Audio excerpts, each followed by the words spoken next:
This week's episode of Discovering Trek is brought to you exclusively by Fansets. Keep listening for this week's special discount offer code exclusively for Discovering Trek listeners. Discover a whole new universe of pin collectibles with Fansets. Online at fansets.com. A friend from the past, a look into the future, and a clear and present danger. Episode 12 of Star Trek Discovery left me sitting on the edge of my sofa with my mouth hanging open as I tried to comprehend what I just witnessed. And Sue can attest that it really happened. At least I was prepared for the return of Talos 4 in If Memory Serves, based on that final scene from the previous week. This week, I was taken completely by surprise, and I've never been more excited to see how a season of television wraps up. Welcome aboard, everyone. My name is Dan Davidson, and we are Discovering Trek.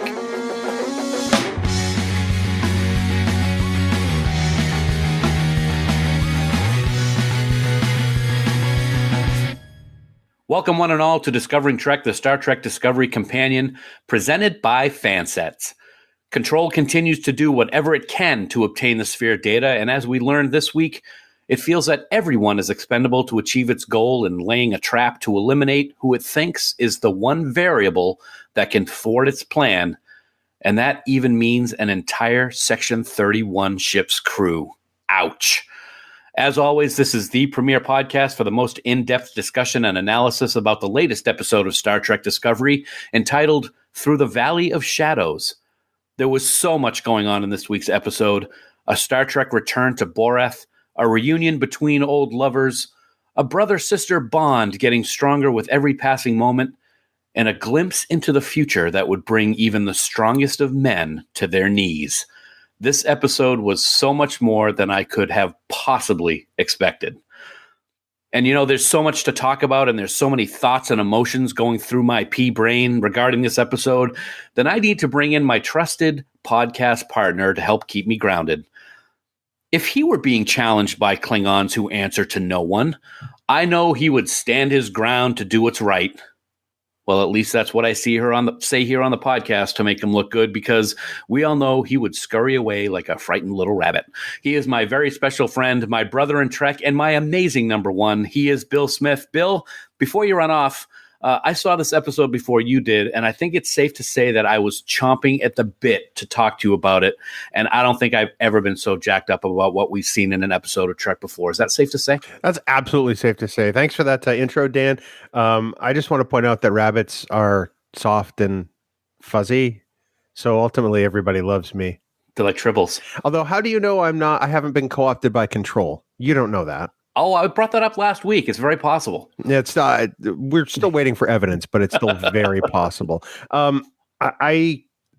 You saw my reaction to this episode because I watched it in your general vicinity. Yes. And it's safe to say that I was left dumbfounded. It was one of the things I hoped I see, but thought I would never see. And the fact that we saw it the way we did was truly just earth-shattering to me. I was wrecked for days. Earth-shattering. You used a description, rocked to your core.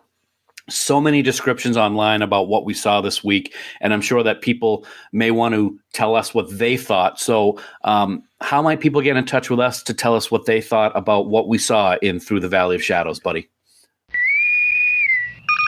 Priority 1 message from Starfleet coming in on secured channel. You're becoming a master of these segues. I just want to give you some credit there. Your segue game has gotten strong, mon frere. Dan, on Twitter, you can find us at Discovering Trek. And on my place space, you can catch up to us at facebook.com/Discovering Trek. In either place, you can become part of the discussion, leave us comments and questions, or perhaps your theories on season 2 is going to wrap up. I can't wait to hear all of these because we have our theories and we're positive you have yours. Plus, don't forget, you can also send us a voicemail by going to our website at trekgeeks.com and clicking on the giant blue button. Please do remember, though, that any comments you may leave us could be episode, could be used in a future episode of Discovering Trek. Dan. I'm leaving that in. You should. Well, thanks, Bill. Black alert. Black alert.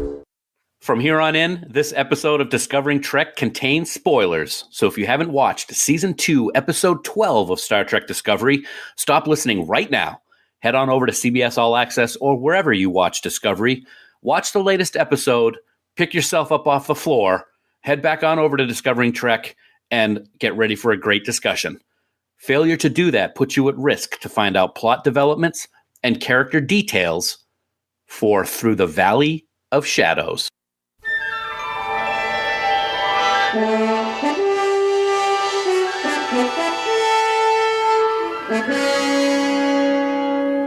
Trainees, to the briefing room.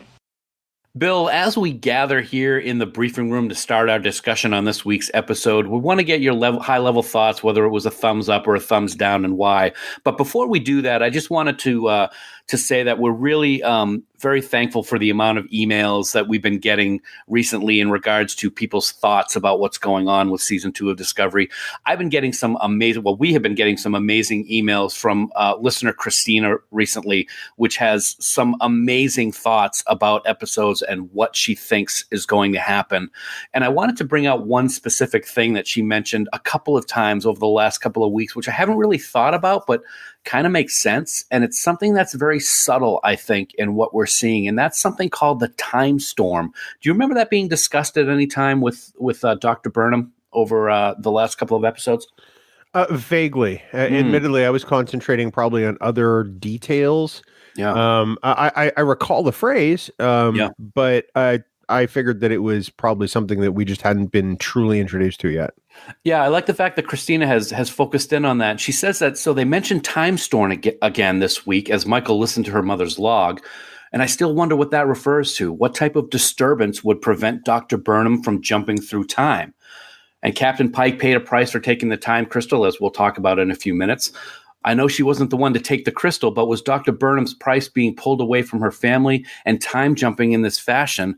Is that the time storm? It's something that's, I wonder if we're going to see in the next couple of weeks, but I want to thank Christina for sending all of these amazing thoughts and long-range scans over the last few weeks. Keep them coming because they're really great. And we certainly would like to hear from everyone else as to what they think is going on, because there's a lot going on, and there's going to be a lot going on in the next 2 weeks. So back to episode 12. Let's start with you, Bill, because it's just you and I this week. I kind of have a feeling that we're still going to be batting 1,000 this week. So what did you think for episode 12? Thumbs up. I mean, we are 12 for 12. And I've never watched a season of Star Trek where I thought there had been 12 consistently good episodes in a row, or any number reaching that point. You know, there's usually always a snoozer, or, you know, one that you're like kind of meh over. No, this season of Star Trek Discovery has been consistent from the get-go. It's been a joy to watch. And even if you don't count the Pike scenes this week, this episode had some fantastic character scenes all on its own. You know, it is a solid entry, and the Pike visit to Boreth is what this episode is going to be remembered for years and decades to come. I absolutely agree. It is a thumbs up for me, and such a thumbs up. Oh my God, man. Bowie and Erica continue to blow me away with their storytelling. Every time we see that they are going to be writing an episode, you know it's going to be awesome. This episode had the entire gambit of raw emotion in it in that 46 minutes. It was epic. It was amazing. And it's setting up for what I think will be the red wedding of season 2 of Discovery. And when I say that, I don't mean that there's going to be a lot of death and oh my God, I can't believe that person just got killed.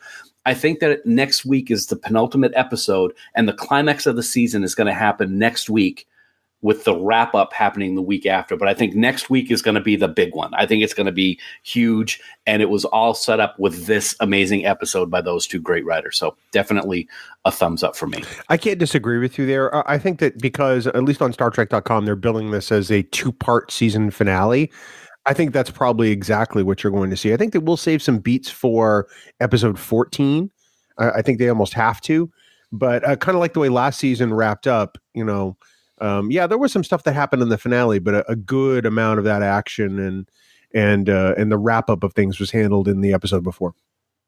I said it at the beginning of the episode. I don't think I've ever been as excited to see what's going to happen in the next episode to 2 episodes. It's going to be phenomenal. So let's get to this episode, because there was a lot going on. There was a lot of cool stuff going on. And one of the things right from the very get-go, and had a major part of the story, was the return of Star Trek going to Boreth. Of course, as fans of Star Trek, we know that this planet has been seen before and talked about before in Star Trek The Next Generation. I thought it was good continuity to have Star Trek go to a place that we're familiar with, but at the same time, open up a new chapter in what that planet's all about. What do you think about that? If there's anything I've learned from Star Trek, is that anytime you see a monastery, it's hiding something else, whether it's the Vulcans or now the Klingons. I thought this is fantastic continuity. It does make me wonder what happens to all those time crystals in Next Gen's time, because of course they're not mentioned. Right. Maybe it just goes back to becoming a monastery, or perhaps a cloning facility, as we learn later on down the road. But I liked the fact that we went back there. I liked the fact that there was an element to bring L'Rell and Tyler back together because of their son, who was to be raised by the monks there. I appreciate when they do things like this, because it tells us that there are familiar things in this Star Trek universe that can still be used in this time frame. Sure. And I think that's important to Star Trek overall. I do too. And you brought up Tyler and L'Rell's son, Tenevec, as he's now called, son of none. He's all grown up, which was kind of interesting, how time really is different at Boreth. And that he was all grown up after only being there for several weeks. That was something that kind of had me raising my eyebrow, but I liked the way they did it. And you know what else I liked? And I think you liked this as well. It was nice to see Ken Mitchell again playing another Klingon. And I'm watching with my wife, and I'm like, oh my God, who is that guy? He looks so familiar. It's driving me crazy. Well, I said earlier this season on Discovering Trek, I want Ken Mitchell to play all the Klingons. I want to reach a point where there's like a dozen Klingons in a scene, and they're all Ken Mitchell. And we are one step closer to that happening. In fact, I won't be happy until he plays Kailash himself. I'm starting the Ken for Kailash campaign right now. Oh, that's the Twitter hashtag of the month right there. Because that's got to happen. We need to see this during Discovery's run, or in the new Section 31 series when it happens. But we need to see Ken Mitchell as Kailash. That's all I'm saying. That's awesome. Let's talk about the time crystals for a second while we're staying on Boreth. It's interesting to me. Now, actually, I'm asking for clarification because I'm not sure if I missed something. It was interesting to me that the Klingons were looking to kill the Burnhams in the past when she had a time, or they had a time crystal. They got a whole bunch of time crystals here on Boreth. So did I miss something? Is there a specific reason why they were trying to get that time crystal when they had a whole bunch already? Or is there something that I'm just not catching with what happened with the story? Because I don't think the Burnhams were supposed to have it. You know, the monks, and I'm using air quotes, which nobody can see, on Boreth are the timekeepers, or at least they are in this sense. And they're responsible for the security and the care and feeding, if you will, of those crystals. And somehow the Burnhams got one and they modified it. Okay. And I took that to mean, the Klingons didn't take too kindly to that, because I'm guessing they weren't supposed to have it to begin with. Gotcha. And that's what started this whole thing. So however they got it, I'm sure Section 31 had something to do with it. I have a feeling that really is what caused this whole problem. And I'm going to go back to Leland on this one. That Leland. Jeez. Okay. Oh, yeah. Let's blame. It's like when you blame me for everything. Let's blame Leland for everything. No, Michelle Specht blames you for everything. That is true. She does blame me for everything. So, speaking of the crystals, we touched on this a little bit, and I just want to get a little bit more of your thoughts on it. Is you mentioned that we've never seen the time crystals in the future in TNG when Worf goes there. He's always in his little room with why Klingons don't have electricity just escapes me, with this little torch on the wall, and we never see the time crystals. So I got to wonder if we'll see the reason why these time crystals are, quote, air quotes again, like you just used, wiped out of the story in Star Trek. Is it because the Klingons even decide that they're too dangerous? Do they just decide they keep them hidden from anybody unless they really need to know them? What are your thoughts on that? Because people always talk about something when you're talking retcon, how it can be established into the regular timeline of Star Trek, so to speak. Well, do they get wiped clean from Trek lore, or do the Klingons just get better at guarding their secrets? That's really the question here. For all we know, there could still be time crystals at that monastery, and the rank and file Klingons have no idea, because they're not supposed to have any idea. Right. And by the time we get to Next Gen, it's not part of that story, so it doesn't necessarily need to be called upon. Or maybe there's a reason yet that we don't know about that. We don't hear about those time crystals in the future. So I suppose that will depend. Maybe that happens this season on Discovery with 2 episodes left. Maybe it doesn't. Maybe it happens some other time. Or maybe the Klingons just stop telling the world they have time crystals. I did find it interesting that the Klingons on Boreth don't answer to anybody, even the Chancellor. I thought that was they're like Section 31. Or don't answer to anybody. They're like a cross between Section 31 and Vatican City. Sure. They are their own sort of independent, sovereign place, and they don't and won't answer to the Chancellor. I think that actually is more interesting. I think that it elevates those Klingons to a higher place in Klingon society, which fascinates me. Mm-hmm. And plus, I want to know more. I mean, this is part of Klingon lore that I get fascinated by. It's interesting that we can go back and touch on some of these things and look at them in a different way and perhaps add to that mythos. That's what really gets me excited. Yeah. Well, we're going to leave Boreth for a little while, but I have a feeling we'll be back to talk about it a little bit more in this episode. Probably. Of Discovering Trek. But let's go and let's talk about Spock and Burnham. This week had a lot of Spock and Burnham together. And it started with just a quick visit of Hollow Amanda in Burnham's quarters. And then Spock walked in and the three of them were there. That scene was very, very touching.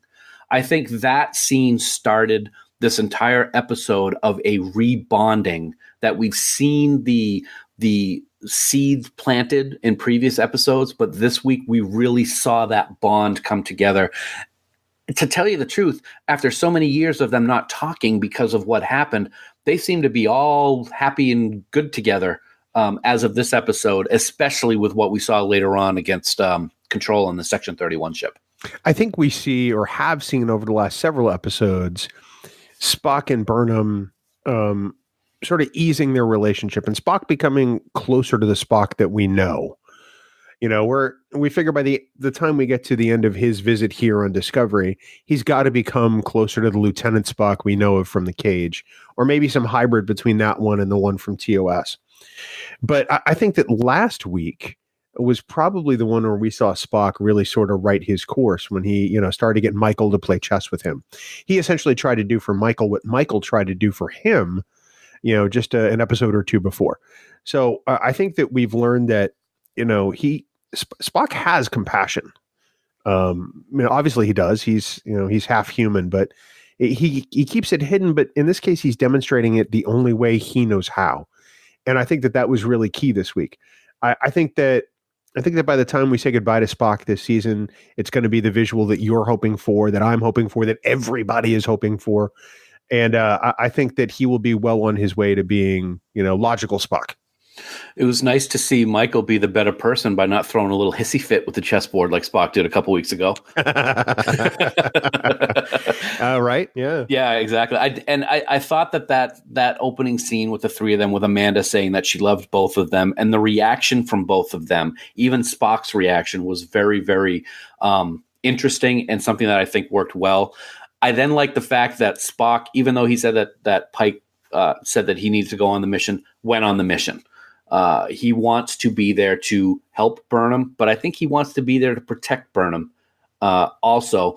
And I got to say, the entire mission with Section 31 and Spock and Michael was really great. I mean, the entire storyline of that really kept me going. And even if there weren't other things that took place in this episode, this part of the episode was a real showstopper for me. It was great. I agree with you 100%. I mentioned earlier there were just so many great character moments in this episode, separate from the whole Pike thing, and that's a great example. There is so much here that happens that propels these characters forward. Even if the Pike stuff never happened, I would still thumbs up this episode.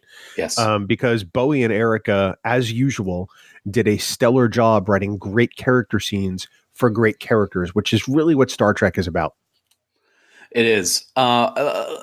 Let's focus in on the Section 31 ship and all of the passers-by, I guess you could say, as the camera kept... Wow. The Section 31 sickles? Yes, exactly. I really enjoyed that whole thing. It reminded me of the episode Empok Nor a little bit. Oh, interesting. As we were going through this with the, something's going on. Who did not think something was going to be up with Gant when he showed up? That was just way too. I was like, okay, you've given him his trust way too soon with everything going on. It was good to see somebody from the past who we hadn't seen since the first episode or two of Discovery. But I was like, something not right with this guy. And I think Spock's wrist found out exactly how bad it was. I'll be honest. I was a sucker and I bought into it. Did you? Yeah, I did. I wasn't expecting him to be Gantbot. I was expecting him to be Gant, maybe there's a reason why he survived. Maybe he just got lucky. I don't know. But by the time the reveal came along, I was like, oh, well, that's a problem. I thought it was written well. Yes. I figure if I buy into it, because you and I get super critical about these things because it's part of what we do under the guise of podcasting, right? We enjoy it, but then we also have to sit down and watch this from, well, does this make sense? And I thought that aspect and that scene was written well enough where the first time through, I was like, oh, cool. Gant's back. Oh, Gant. No, Gant. Not Gant. And then I started calling him not Gant. Not Gant. It was really one of the things that we have not really seen very much in any Star Trek series was the horror aspect of something going on. Yeah. I think that's one of the benefits of having a show like this on CBS All Access. They can kind of go a step above to what we're seeing. So we're seeing holes being fired in this guy because it is Gant. He's just been reanimated. So it's his body. Yeah. And to be able to see the Wild West aspect of Burnham double shooting phasers, I thought was just awesome. Then we saw that pullback through Gant's body of the hole in his chest, and then that very scary aspect of control and the nanobots coming at her with that final moment before it got frozen and magnetized to the floor. It kind of looked like a big claw coming at her. That was terrifying, man. That was nerve-wracking. The producers have mentioned both seasons, and we've talked about really all season long the feature film quality of this series, and it was on display, completely with this episode in those scenes. Those are scenes you didn't get on television in the 90s, partly because of budget and partly because of just the ability to do those. I'm pretty sure that if they were shooting the best of both worlds for Star Trek The Next Generation today in 2019, we would get moments like that because they could, because the technology exists and because the budget would be there to do it. That scene in particular where all the nano whatchamacallits are going for Burnham, nanobots, nanites, whatever they are. I was literally on the edge of my seat because I'm like, oh, this is not good. And I mean, we obviously know nothing's going to happen to Burnham because she's the star of the show. But it was so tense. I'm like, oh, Spock, you got to hurry. Oh man, you got to hurry. It was super tense, and I thought it was executed insanely well. Speaking of Spock, you got to hurry. How Spock-like was the response after the nanobots were magnetized? How sorry it took me so long, and it's basically he's like saying, "Yeah, I only had one arm because my wrist is broken. Sorry it took me so long." It's a great Spock moment because in TOS, Spock had the sarcasm that we're used to, and that's what I thought of. We've got that Spock sarcasm here with that particular scene, and again, Ethan Peck. Oh man, let me go on a little side note as we talk about Spock and Ethan Peck. I was at my sister's this weekend having dinner, and we started watching Star Trek 2009. And I said, you know what? I love Zachary. I don't think he can hold a candle to Ethan Peck right now. Ethan Peck is the Spock that we have been waiting to see. And it was a huge discussion in the household with my nephew Matt over which one was better. I'm not saying Zachary's bad in any stretch of the imagination, but this version of Spock with Ethan Peck is a breath of fresh air for me. I have a hard time comparing the two because Zachary Quinto gets different stuff to do. True. Than Ethan does. Ethan gets, a series of episodes to build his character, and Zachary gets maybe 2 hours if he's lucky. Good point. Plus, that Spock is fully formed, if you will, to use a horrible description for it. It's that Spock is in a different place. That Spock is at a different set of life experiences. And for all we know, that Spock never saw a Red Angel. Maybe that Spock never had a half sister or a foster sister named Michael Burnham. Good point. It's entirely possible. So I guess time will tell. If there is a fourth Kelvin timeline movie, which I hope there is, I would love to see Spock get some different stuff to do, because Beyond was pretty fantastic. But Ethan Peck is doing the most amazing job carrying this character forward for new generations. And I have to believe that Leonard Nimoy would be insanely proud. I cannot disagree with that at all. I've seen some things on social media about people saying it's not Spock because it's not Leonard Nimoy, and that's just not true. This is Spock. We've seen it with other characters and other versions of series, and I think Ethan Peck has done a fantastic job keeping the memory of Leonard Spock alive. Leonard will always be Spock. That Absolutely. Is undeniable. It is incontrovertible. He will always be that character in the hearts of every single one of us. However, that doesn't mean that somebody else can't play the role and can't play the role well. There is more. Even Leonard believed that Spock was bigger than he was. He said it in many public appearances. I believe he's even said it in book form. But there is room for other people to play Spock. I mean, Leonard thought so because he signed off on Zachary Quinto playing the character. And so I have to believe that he had enough foresight to know that it wouldn't be limited to just Zachary going forward. It would be other people. And I'm sure that was something that would have excited him. Yeah, I agree. He would have been very proud of, I think, what Ethan is doing. So let's move along to another topic, and let's talk about the mess hall scene and the sick bay scene, because they're kind of tied together. I found it interesting that these scenes were in this episode. I understand that there's a lot of tension in this episode. There's a lot going on. There's the horror I talked about, of course, the Pike stuff, the Red Angel and Control, all that. I can appreciate what was being done in these scenes, because we do still have to keep that storyline of Culber and Stamets going.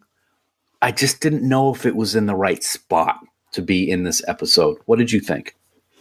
I thought that these scenes were okay. I thought we needed a little bit of a downshift from the action, sort of break up the pace and to provide some more, decent character work. I liked both the mess hall and the sick bay scene. I have to say, I liked Reno a little bit more than I have in their other appearances. Really? However, and I'll get to the however in just a second. And that's partly because she was actually relating to people and not berating people. I think there's a big difference. In Star Trek, we expect the crew to be a bunch of people who get along based on the Roddenberry rule, the things that were introduced in TOS, where, the main cast or the members of the Starfleet crew on board the ship couldn't have permanent disagreements. There shouldn't be any conflict between them. And Reno is served to do nothing but create conflict. She's very acerbic. She's very, aggressive in the way she deals with people. She insults them first and then seeks to understand later. And that's something that really I don't think fits Star Trek. And that's why I've been super critical of the character in the past. I have no problems with Tig Notaro. I love Tig Notaro. I just don't like this character. In this episode, that character is softened a little bit. We see her relating to the crew in the mess hall.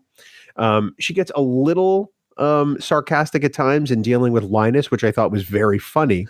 But she also becomes very human in the way she's talking to Stamets. And then later on in sickbay, I actually loved that scene a great deal because we actually got to know something of Reno. And then the poo line happened, which I thought was, with apologies to Bowie and Erica, the worst line in the whole episode. It's like, come on, rhymes with poo. Now I get it. It's a minor thing. And this goes back to my dislike for the character in general. They have to still make that character something of that character. But that was a line that just really didn't sit well with me. It's like, come on. Yeah. Now, don't get me wrong. I liked the scenes. Yeah. I liked what they were doing for the continuation of the storyline. I was questioning kind of like the placement in it. But I will say, Linus we've seen, and we've been we've ridiculed a little bit how Linus has been seen before, the elevator scene right at the beginning of the season with the sneeze, and how that was just ridiculous. I like what we saw. This was the first character building we've seen really with Linus. He eats bamboo. He was hatched ready was a great line when he was talking with Tig about the little contest that they were doing. And I did like that. I did like that Tig has taken it upon herself to try and help Stamets and Culber in her own way. And I think that if I was to look at the two scenes, the sickbay scene was much more important in terms of depth and meaning. I loved how they brought a callback to McCoy and the menagerie into this scene by having Tig show up in sickbay with a hangnail. Absolutely. I thought that was wonderful little callback. I thought it was great. And even though I kind of am saying that I'm not sure if it fit right in the episode, I think what she said to Hugh was very important, and we will see something come of that. This was the first time that we've seen Hugh really look up as if he's thinking about what someone's saying to him and not just throwing it out immediately like we saw so many times since his rebirth, so to speak. So it will be very interesting to see what happens in relation to that. Is it going to take place over the next 2 episodes, or is it something that we're not going to see until season 3? That's another important question, I think. I think it's going to be all of the above. I think we're going to see it continue to play out as a longer arc for these characters, because I don't think they can resolve this in just a season. You know, I got to think that coming back from the dead really changes a guy. And I have a feeling that it's going to take more than just a handful of episodes to deal with this. Going back to the Linus thing, we did get a little bit of Linus character in that Captain's Ready Room scene. Yeah, I think it was in New Eden? I think so. Or whatever episode that was in. And it was really nice. But this sort of depth that we got from Linus this week, although, and I think it was our friend Justin Oser who noticed this on Twitter. I may have this wrong. Did you notice that Linus's eyes blink 2 different ways? Yes, I did notice that. I think it's great. I was just going to talk about the way that I love watching him when he blinks, because it's so cool because he does it in different directions. It's just so cool. He kind of reminds me of a Sleestack a little bit. A little bit, but certainly a lot more intelligent. Yeah, absolutely. It's kind of like me and you. Anyway, I'll let you decide who's more intelligent, because I think we both know the answer to that one. It's our wives. That's who's more intelligent. Exactly. 2 more topics that I wanted to bring up, and we could actually make 3 if we wanted to. Let's make it 3. Let's talk about Ash and L'Rell a little bit. I thought it was great to see the 2 of them together. We never thought we'd actually be able to see that because of what happened on Kronos a few episodes back. I really like the look of L'Rell right now. I thought she looked great in the scenes that she was in. She does a great job being able to show her emotions through all of that makeup that she still has to wear. And I'll tell you what, those eyes of hers are piercing. I was like, wow, I would not want to have her on my bad side, or have me on her bad side. I guess is a better way to say it. I like that there was some, dare I say, some finality to Ash and L'Rell in this episode, and I thought it was really, really well played by both actors. You know, L'Rell does Tyler a favor by calling out for him, you know, that he's pretty much loved Michael Burnham all along. You know, she essentially in wounding him in that way, also does him the biggest favor that she could have done, like saying, yeah, this between us is over. You're not Vogue, buddy. You're not gonna be Vogue. And technically you're dead, so we can't ever be together. But I mean, Ash has known this all along. I think he's just been in denial because he still is having a hard time with Vogue Tyler. And I think that it's plain to us. It's plain to L'Rell. I think Ash is he's been deluding himself in this case. Yeah, absolutely. I did like the discussion about who's going to go down to the planet's surface, and they're having this argument, and Pike's just kind of sitting back there going, okay, whatever. And then he finally stands up and says, I'll go, which we'll get to in just a few minutes. Really wish I could understand Klingon here. Please cease with the petty bickering. Oh, these couple spats. I know, right? Klingon couple fight on the next Star Trek Discovery. Exactly. Speaking, I'm gonna go back to them for just 1 second. And one thing I wanted to say is in relation to them and their son Tenevec, I'm throwing out my long range scan from earlier in the season that the albino baby is the albino from Deep Space Nine's Blood Oath. I don't think that's the case anymore. Yeah, I think you're probably right, and I think that at some point during the hiatus, we're going to talk about all of our long range scans and their badness and how we just totally struck out looking. It's like the Red Sox right now. Yeah. Anyway, so let's talk about the cliffhanger, because this did end in sort of a cliffhanger moment. Everybody's on the bridge. Everything's great. They're heading somewhere. I forget where they're even heading because I wasn't paying attention to that part. But then all of a sudden, Section 31 ships start showing up, and it's bad. And they can't get rid of the sphere data. And Burnham comes up with the idea, the only thing that we can do is destroy the ship. And there's that dramatic look of every crew member thinking is she crazy? But it's really the only thing that makes sense. And I found it interesting that not only did Pike agree to this, and by the way, Pike's whole persona is now different, which we'll get to in a few minutes again, but he agrees with it. And I found it very interesting that he made a verbal request/order to make sure the self-destruct system was working as it's supposed to. I think that's going to play very important next week. It's going to play very important into my long-range scan. But I liked how this ending of the episode set up, sending out the call to our favorite ship, and number one, we know what we're going to see next week. Well, and we saw the briefest snippet of that in the preview for next week, seeing a part of the Enterprise bridge with number one at the helm. And it looks different, but it looks so familiar. It was so great to see. It really was. And I will say that I did not watch the preview until after I wrote my long range scan for this week. And I was like, interesting. Okay. I got to say, the scenes in the preview for next week, when we saw the actual ship, because we barely saw the Enterprise in episode 1, right? And episode 3, I think it was. I forget. We're going to see a lot of it this week. And as a Twitter notice went out a couple of weeks ago, somebody was on the set of the bridge of the Enterprise but couldn't take any pictures, which everybody was like, oh my God, we're going to see it. And we saw it in that quick snippet. There's so many familiar things to it, yet there's some differences that are really going to make it look wonderful. It was a repost of Alex Kurtzman's photo from Instagram. Yes, thank you. Yeah, it was Alex Kurtzman that wasn't going to show us any pictures, and I'm glad he didn't. Me too. Because I can't wait to see it, revealed. As I'm guessing, it looked like that shot was over Pike's shoulder. I'm hoping it's him in the turbo lift and the door opens and we see it as he sees it, which I think would be perfect. With the sounds that we're familiar with and everything, it's just going to be fantastic. So the stage is set for next week. So next week will be just phenomenal to watch. But we're going to go back to Boreth for right now, because what happened this week was what as you said, this is what people are going to talk about for years and decades to come. And that's Pike and Tenevec going into the time crystal chamber. And I really didn't have any idea what was going on. But as soon as he said something about when the present and past meet your future, something or others, to open the door. When that door opened, I flew out of my chair and sat on the edge of it and said, oh my God, Sue, we're going to see Wheelchair Pike in a minute. And she was very excited as well. We saw Wheelchair Pike.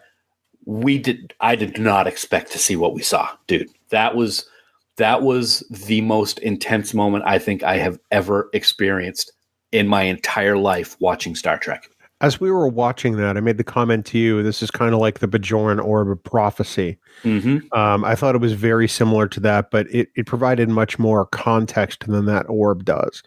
And so I'm watching it and we see the accident. I didn't imagine we were going to see the wheelchair until we see the long corridor behind Pike as he's touching his face and sort of turn to the camera. And then you hear the respirator sound. Oh, the respirator. And my eyes became about 10 times bigger and my jaw dropped because you just see the faintest hint of blue in the background sort of coming into the picture and then turning as if to come down the hallway.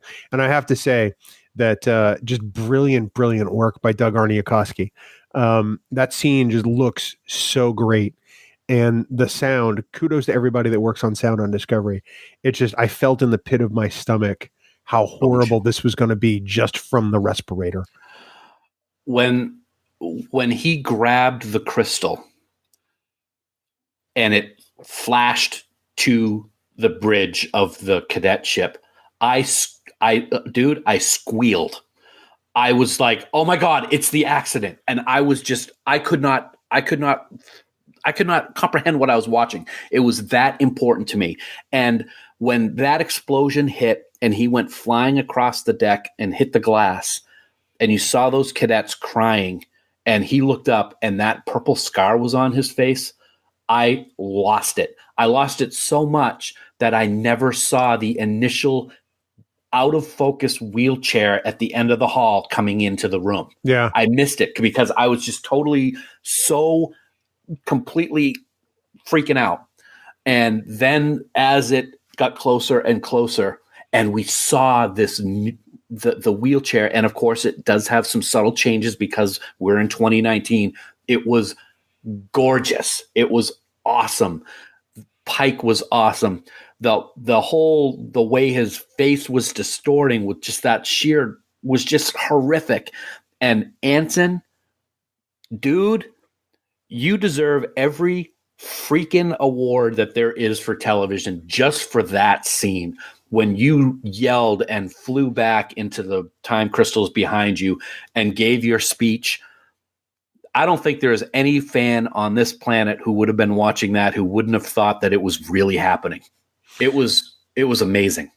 Everybody should be talking about an Emmy nomination for Anson Mount as Christopher Pike for the entire season, and this scene really just sort of puts the cap on it for me. We've talked all season long. We've given countless Starfleet commendations to Anson Mount for his portrayal of Christopher Pike. This role may have been originated by Jeff Hunter, but this role, Christopher Pike, belongs to Anson Mount for the humanity and the depth and the human quality that Christopher Pike exhibits. Yes, if it's not on the page, it doesn't happen. So kudos to every writer that has helped flesh this character out.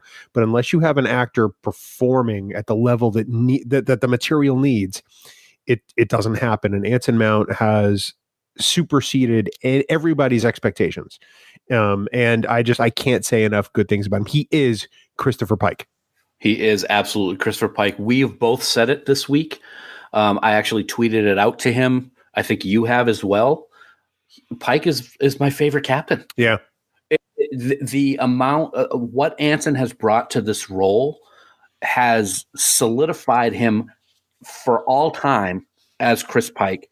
And it is and this captain, seeing what this captain believes in and his strength and determination is just amazing. And it's because of what Anson brings to the role. The writers have done a phenomenal job in what Pike is going to be like. But if you have a guy who can't turn those words on paper into the character, then it means nothing. And he does much more than just take those words and turn it into the character.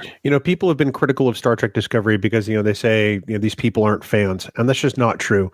There are fans all throughout the Star Trek Discovery production, including Bowie and Erica, including Anson Mount, who is a big time original series guy. He is incredibly aware of the fact that this character is the origin of Star Trek canon. He said it. I mean, he knows what this character means, and he has taken this character and just added such amazing depth and complexity to the point where I have to believe that every Star Trek fan, regardless of whether they're a Discovery fan or not, would love this captain. We've said it before. We need to have a Pike series because of what we've seen with Anson Mount playing this character in this season. To me, and I'm a fan, it's a no-brainer that this would be an amazing series. We know what's going to happen in 10 years. Great. We don't know what's going to happen before that 10 years and the adventures that we can have. It's the same thing as TOS and TNG. It's these adventures that all of these characters have. And I for one, still want to see it. Hopefully, maybe we will someday. Even if we don't get a Pike series, dear CBS All Access, nothing says you can't produce a 2-hour Christopher Pike movie every now and then with the crew of the Enterprise. I think that would be stellar. the occasional journey with this, or maybe a miniseries from time to time with the Enterprise crew. Everybody loves Pike. I think it's time that the powers that be realized this and did something with it. It's funny, at the beginning of the season on Discovering Trek, I said that I hope that when Pike leaves for the season, when he's going back to the Enterprise, he makes some offhanded comment about, he's off to help some cadets on a training cruise, but the timing doesn't work right because it takes place 10 years. Never in my wildest dreams would I ever have imagined that we would have seen the accident and seen him face his future. Well, and carry this forward, because that moment, as we've observed, is roughly 10 years away. Let's say somewhere between 9 and 10. And now every single day, Christopher Pike has to live with the knowledge that this is how his life changes. He may not have foreseen this ending, but he knows this is what awaits him. That is an incredible weight for somebody to carry. Unbelievable. Does it change the way he interacts with his crew? Does it change the way he makes his command decisions? Does he get up every day wondering, well, is today the day? Is this the day that I become a guy in a wheelchair who can't speak? And dude, the scream, when you realize that Pike in the wheelchair is trying to scream, that really is what sold that scene. That's what really horrified me the most, that they were both screaming and both horrified. Brilliant, brilliant show. Well, we've reached that moment of Discovering Trek where we take a moment to pause and reflect on those we have lost in this week's episode of Star Trek Discovery. It's the somber part of our show, but we feel it's the least we can do for those that have paid the ultimate price. We like to call it the Red Shirt Roll Call. He's dead, Jim. He's dead, Jim. He's dead, Jim. He's dead, Jim.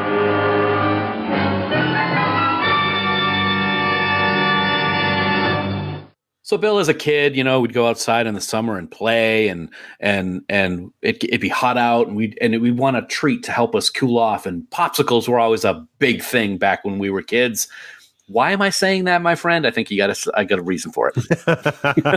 You might, Rabbit, you might.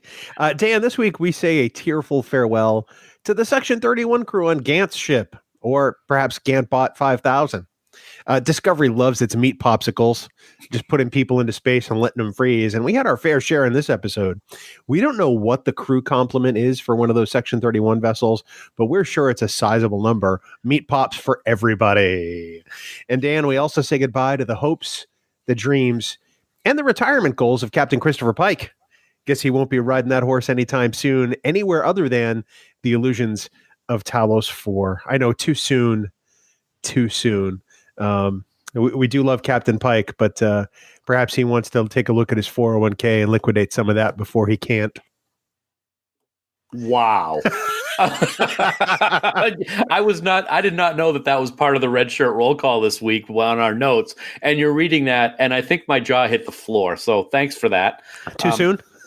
A little bit. But now that my mouth is open, I think we're going to raise a glass of synthahol and say cheers as we say goodbye to everyone that we lost and someone's goals for retirement in this week's Red Shirt Roll Call. You kind of looked like Captain Pike as he was trying to scream in the chair just then. I just want to point that out. My God, you're going to hell. Dan, this week's episode is brought to you by Fansets, the exclusive sponsor for Discovering Trek this and every week. As always, we love to talk about their amazing line of pin products and collectibles. I go on their website all the time, and I'm picking up pins that I don't have yet. And I'm going, I like this one. I like that one. Recently, Dan, I just got the Pike in the wheelchair from the originals, from the Menagerie, from the Fansets website. It's a beautiful pin, as all of the Fansets pins are. And I display it proudly on the wall of my cubicle at work. And every now and then I look at them and I go, boop. Yeah. Too soon? It's going to be too soon for a long time. Having a lot of fun with the Pike stuff. But, every month, I have to say, the Fansets folks are releasing new pins to add to your collection. And this month is absolutely no different. Everyone's favorite Denobulan, or Denobulan, as Dan likes to say, Dr. Phlox is available right now at fansets.com. And later this month, on the 15th, you can add Chief Miles Edward O'Brien to your collection. That's right. I love that guy. I can't wait to make him a permanent part of my Fansets collection. And we're still trying to determine if it's with or without that molar he lost in the episode Tribunal. I guess we'll have to I guess we'll have to seek clarification on that from Lou and John. So everybody listening, do yourself a favor. Head on over to fansets.com. Put a bunch of pins and maybe even some pin accessories in your cart. And at checkout, be sure to enter this week's exclusive checkout code, DESTINY. That's DESTINY in all capital letters. Use that code and you're going to get 15% off your entire order at fansets.com. Now, this code is going to be available to use until Sunday, April 14th, 2019 at 11:59 p.m. Eastern Daylight Time. Denoblian? Really? You have to go there? Hey, what can I say? I wanted everybody who loves Denobulans and Denoblians exclusively to know that that pin was available. Appreciate that. It's amazing, though, when you think about it. They're adding these pins every month. They have close to 200 pins now at Fansets, and that is just for Star Trek. In addition to Star Trek, they have other great genres like DC and Harry Potter and Alien, just to name a few. And speaking of Alien, guys and girls, anyone going to Starfest in Denver, Colorado, April 26th through the 28th, 2019, definitely stop by and say hi to the folks at Fansets and get your exclusive Starfest Alien pin. It is gorgeous. There's a growed-up alien. He's all growed up. And there's also a chest burster in the same pin. It looks fantastic. You will love it. And as for Trek fans, Fansets has all kinds of cool things on the horizon, like the new reimagined Macro Fleet line of ship pins and the uniform series of pins, which will have actual fabric from uniforms worn on the set of Discovery. 2019 looks to be an amazing year for Fansets releases, and we look forward to sharing all the great details with you. Fansets, we are Star Trek, and as always, we thank our friends at Fansets for being the exclusive sponsor for the entire season of Discovering Trek. Of all the souls I have encountered in my travels, his was the most human. Star Trek has always been a reflection of our times, and here in this segment, we'll take a look at what this episode helps us discover about humanity, or perhaps even what it tells us about ourselves. And Bill, if it's all right with you, I'm going to go ahead and start this week. This season has had a recurring theme about family, and I've talked about that a few times at least. But I also noticed a theme that has been brought up a couple of times in just the last few weeks. Now, normally I would say that continued repetition of an idea could be taken as lazy or bad writing, but in the case of Discovery, it is anything but. A few weeks ago, Michael was willing to risk her life to catch the Red Angel and try to help prevent the destruction of, well, everything. And that willingness to risk her life was strongly protested by Captain Pike, not wanting to put her in danger. She said basically that, as we all are familiar with, the needs of the many outweigh the needs of the few, or the one. And I said that in my humanities segment a few weeks ago. Now we have Captain Pike doing the exact same thing. And to make it even more amazing, he had a chance to prevent what his future will look like, but he chose to make that future unavoidable, and he did it precisely because the needs of the many outweigh the needs of the few or the one. His beliefs in Starfleet and the mission supersede his own well-being, even after he saw firsthand what his future held for him. To see that, in my humble opinion, is worse than death itself. He now has to live with the fact of what's going to happen, and he doesn't know when it's going to happen. Can you imagine the pressure and despair of that? Because I can't. He doesn't even know if the plan for defeating Control will work, yet he grabbed the crystal to seal his own fate. And this is a supreme example of humanity putting the good and safety of fellow man ahead of him or herself. Could you do the same? Could you ignore a future like the one Pike saw and still be able to do what's needed and what is right? It's a horrifying and gut-wrenching dilemma, and one that I would love to hear people's thoughts on. What would you do? Could you make that decision in a moment's notice? Discovery shows us that humanity and the want to protect people is still alive in the 23rd century, and we need more of that here in the 21st. Bill? Selflessness. You know, it's a word we hear a lot and one that we try to aspire to, but there is perhaps no better example in the Star Trek universe than that of Christopher Pike. He seals his own fate knowing that at some point he will meet a destiny that he never imagined, nor could have. to most of us, selflessness is defined by the time we donate or the people we help, and that's all well and good. But true selflessness is so much more. I'm the son and grandson of United States Marines and the brother of a police dispatcher, all of whom have seen people on the worst days of their life. They and millions like them throughout our history have chosen to put others ahead of themselves. Like Chris Pike, they believe in a greater good and know that they can make a difference. You don't need to wear a uniform, though, to know that your deeds do good. None of us knows what our future is, so we have to make the most of here and now. And a little kindness and selflessness would go a long way. Commendations, palm leaf of Axonar Peace Mission, Grand Kite Order of Tactics, Class of Excellence, Prenteris Ribbon of Commendation. Okay, let's think happy thoughts now. It's time for happy thoughts. Starfleet commendations, always a fun time. Let's see who you picked, Bill, to receive your commendations this week. I have a feeling that ours might line up kind of similarly. So let's go ahead. What do you got for us? Well, I'm going to, I suspect that we're going to line up pretty well. I'm going to start with one I don't think you have, and that is Ken Mitchell, my first Starfleet commendation of the week. Like I said earlier, I want him to play all the Klingons, and now we need him to play Keyless. But with Tenevec, he really created a different Klingon character from the ones that he's portrayed before, and it was really something kind of great. I hope that there's a moment somewhere in the future where we get a scene with L'Rell and Tenevec, or maybe even Tyler and Tenevec, because I think that would be some really interesting dynamics there. My second commendation has to go out to Bowie and Erica and Doug. And of course, I am speaking of Bo Young Kim, Erica Lapolt, and Doug Arniakoski. This team has been responsible for some of the best work between the short treks and season 2 of Star Trek Discovery, and this episode is right there with the best of them. Without hyperbole, I think that Bowie and Erica are the best writers in Star Trek today, and I don't mean offense to anybody else writing for the series. They are just that good. And Doug has turned in some of the best episodes of the season as well. I will watch anything the three of these people work on from here on in, because I know what the quality will be. And lastly, my final commendation of the episode has to be Anson Mount. Like I said before, Chris Pike may have originated this role, but it belongs to Anson. This is such amazing performance all season long, topped off by this episode. I can't wait to see what he brings us in the remaining 2, as this Pike character has evolved throughout season 2 of Star Trek Discovery. I was a complete wreck after this week, and I can only imagine what the remaining 2 weeks will be like. Dan? Yeah, they're similar. First of all, my first commendation has to go to Bowie Kim and Erica Lippold. I've said it before and I'll say it again. The future of Star Trek is in very, very capable hands with these 2 amazing women. Every time their names come up on screen as the writers of an episode, I know it's going to be an amazing ride. And this week's ride was the most freaking amazing ride I can remember, because I was just completely blown away.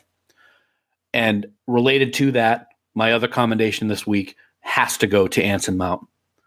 Captain Pike, I felt his pain, I felt his horror, I felt his despair, and it was all because of how Anson portrayed those scenes in the time crystal chambers of Boreth. And later on in his ready room, when you could see how affected he was by the decision he had to make. I talked about this a few minutes ago. I said that when Pike leaves the show, I wanted to see that he was heading off to save some trainees, but the timing wasn't right. So I figured we wouldn't really be able to ever see what happens. Oh, how wrong I was, because I got way more than I bargained for. It was spectacular. And as you said on Twitter this week, Bill, I was rocked to my very core because of how Anson portrayed those scenes. They were brilliant. Long-range scan of planet complete. So as we continue to recover from what happened with this week's episode, Bill, I know that there's still a maniacal AI that wants to destroy all sentient life in the galaxy, and we still have a couple of episodes to try to wrap those things up.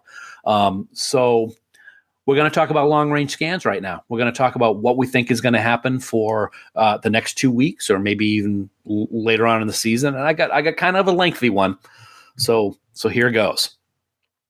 The sphere data we know cannot be destroyed, and the crew can't risk trying to transfer it somewhere else again, because we saw what happened when they tried to do that once by shooting it into the Red Angel suit. It's stuck on Discovery. Burnham suggested at the end of this episode to destroy the ship, and Pike agrees with that and orders to verify that the self-destruct system is working normally. What I think is going to happen is they're going to try to destroy Discovery so that the data can't be obtained by Control. But since the sphere data wants to live, it will sabotage the self-destruct system to prevent it from happening. So after Pike promotes Saru to captain, he's going to head back to the Enterprise. They're going to get the time crystal somehow worked into Discovery's engines, kind of like the Romulan cloaking device in Enterprise Incident, or even the Pegasus. They're going to abandon ship, and they're going to send that ship 950 years into the future, where we saw it in the short trek Calypso. But here's the kicker. I've been saying this for a while now. One person has to remain on Discovery to make sure that the ship gets sent to the future as planned. So they have to sacrifice themselves. Someone's going to do that so that they can prevent the destruction of all sentient life in the galaxy. Bill? Well, Dan, if that point is true, just to piggyback on yours for a second, I think that person's going to be Jett Reno. And I can think of no other character I'd like to see marooned 900 years in the future. Even though you and I disagree on that being what's going to happen, if that is what's going to happen, I think it'll have to be Reno. I don't think that it'll be a regular, and I hope it's not. So my long-range scan this week is I think that we're going to see the official end of Section 31 this season before they become a completely black ops organization that works off the books. Up until now, they've been kind of like the Starfleet police. And I think that as a result of the Control fiasco and then this attack on the Enterprise and the Discovery under the auspices of Control, I think that Section 31 will be shuttered. And before, of course, they get to carry on as a small group like Mission Impossible. So that's that half of my Starfleet, my long range scan. I also think that we're going to see the Enterprise take some significant damage this week. I think that there's going to be a lot of stuff that happens to the Big E, and it's going to be painful each time. Lastly, I think we're going to see Dr. Burnham again next week, and I think that she's going to have a significant role to play in the finale. What are we, 0 for something? No, for something? I'm at least 1. I think I'm 1. No, you're kind of 0.5. I'll take it. I'm 1 for 12 at this point. So show off. Well, as we've been talking about, we had kind of a cliffhanger. Next week starts the finale process with the 2-parter, Bill. So what can we look forward to next week? Oh, man. You sound like you need a break. You should rest up for this one.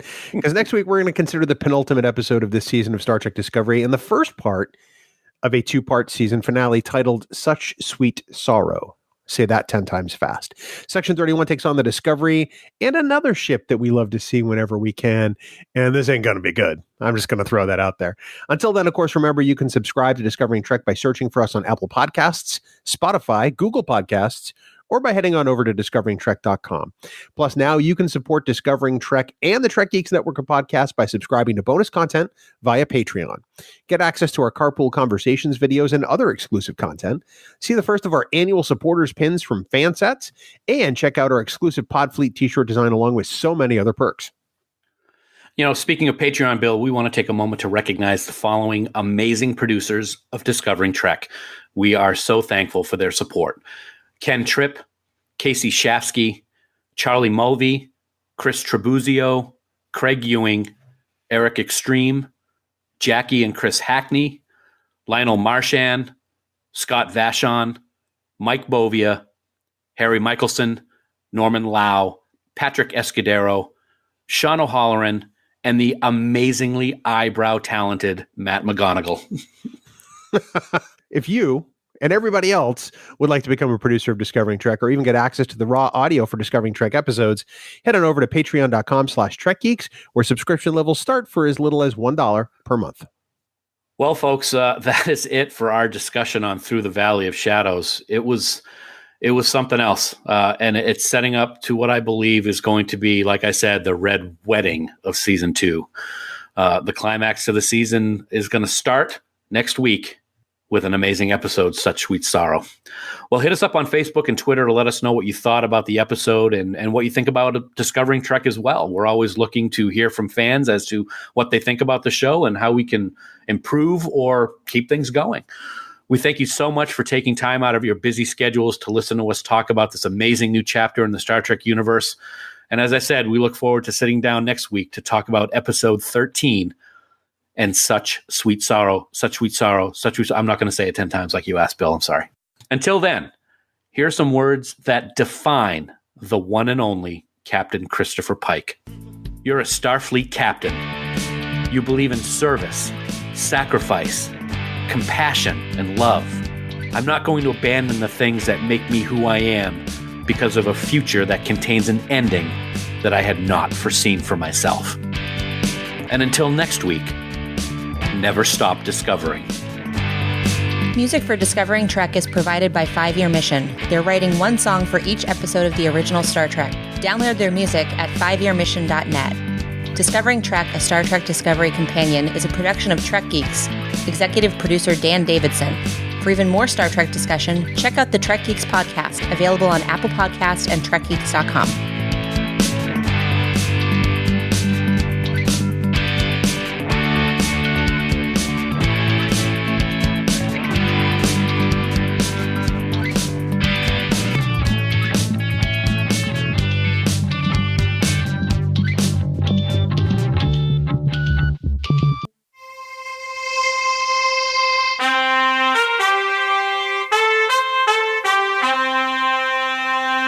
Coconut.